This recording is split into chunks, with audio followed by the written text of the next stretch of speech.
The resonant song of the grass. The city was a jagged landscape of chrome and concrete, a place where silence had long been exiled. Vesper walked through the heart of the mechanical roar, her mind frayed by the relentless grinding of gears and the scream of sirens. Every corner of the world seemed to vibrate with a restless, artificial heat that left no room for breath. She fled toward the edge of the district, where the pavement finally surrendered to the earth. There, hidden behind a rusted iron fence, lay a forgotten meadow, a sea of tall, wild grass swaying in the twilight. As Vesper stepped into the greenery, the heavy weight of the city's cacophony began to feel a world away. At first, the silence of the field felt empty, almost hollow. But as Vesper knelt down, pressing her palms against the cool earth, she realized the silence was an illusion.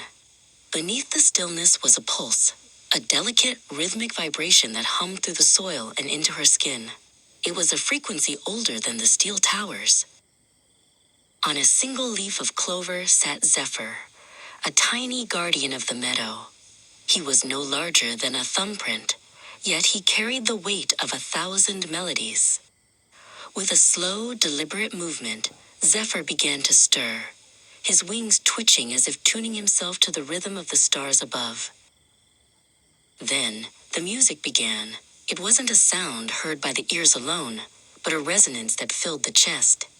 Zephyr played a song of friction and grace, a steady chirr that acted as a needle, stitching the torn fabric of the atmosphere back together.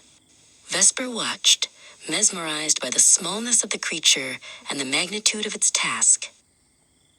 Zephyr's song rippled outward, a wave of acoustic purity. Everywhere the sound touched, the jagged noise of the city seemed to dissolve.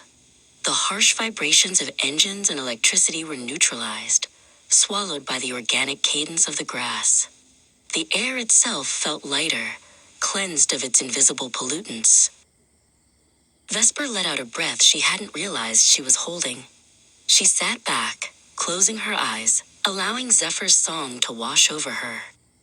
It was a lullaby for a wounded planet, a reminder that while humanity built monuments of noise, nature maintained the quiet balance necessary for life to endure. More voices joined the chorus. From the shadows of the roots and the undersides of leaves, 1,000 other zephyrs began their work. The meadow became a cathedral of sound, a collective effort to heal the world from the auditory scars of the day.